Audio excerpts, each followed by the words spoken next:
Stock Exchange and one of the most well-known faces of the Indian equity markets.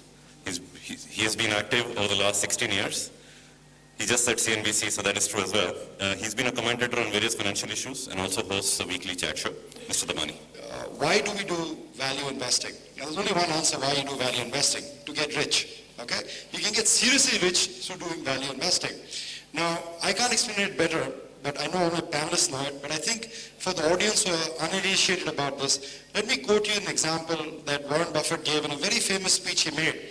And I'd urge you, once you go back home, to read that speech if you haven't read it. It's called The Super Investors of Graham Oswal, right? Because it explains why you should be a value investor and why, logically, that's a great way to get rich. If you go back and study the history of financial markets, study the history of wealth, all the great investors, all right, have followed this intellectual privilege we call Graham Oswal and now Buffett's will. Buffett is the current mayor of this, okay? We might pick different stocks, okay? We might, frown at each other's picks, but the principles are the same. And a lot of the principles have been elucidated by my predecessors, Nilesh and Sanjoy. So, we're not going to go into all those principles. I'm just going to tell you a few of them. Hinduism has a great line that there are no mistakes in life, there are only lessons learned. So I'm going to tell you some of the lessons I have learned over the last 20, 25 years, watching markets, trying to make money in markets. But let me just start you, there are dates that are very important for us to remember. We all know August 15th, very important, India got independence. We all will remember September 11, 2001, the Twin Towers got blasted. Does anyone know why March 10th, 2000 was important? It was the exact peak of the NASDAQ market. Thank you so much. It was the exact peak of the NASDAQ market. And Warren Buffett famously said at that time that you should ask analysts to justify the valuation of internet stocks. And anyone who writes an answer gets an F. Because you couldn't justify the valuation of the stocks. Okay? That is a contra-value investor there. There was another significant date in our stock market history very recently, which was March 9, 2009. That was the day that all global markets hit bottom after falling from 18,000 or 20,000 levels continuously. And if you were a value investor and you were not buying on March 9, 2009, and I'm embarrassed to say I wasn't, I was scared just like the rest of the people, then you have to come back and think that maybe your education as a value investor is not over. So go back and check your brokerage statements. What were we doing on March 9, 2009? We've had an index that sometimes doubles in 10 years. That index from that low has doubled in a period of year. So clearly if you were not buying on those lows 2 weeks before or 2 weeks afterwards, maybe not exactly on March 9, 2009, clearly your education as a value investor is not complete. So, because there was a twin problem out there that investors need to understand the difference between risk and uncertainty. All right? Risk is something where you don't know the outcome, but you can quantify. Uncertainty is you just don't know what's going to happen. All right? And we confuse the two.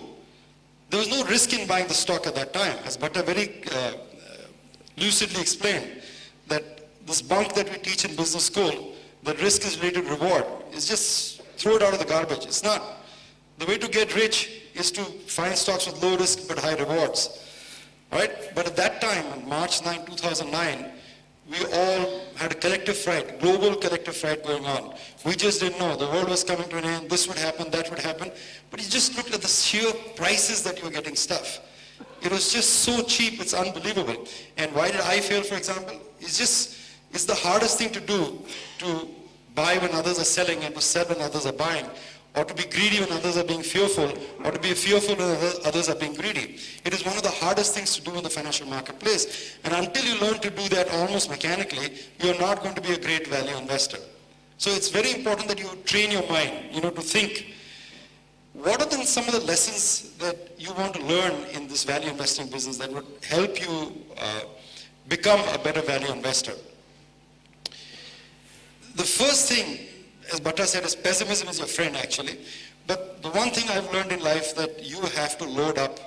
When you get values, you can't buy 2,000 shares or 5,000 shares and make a $10 profit or $20 profit.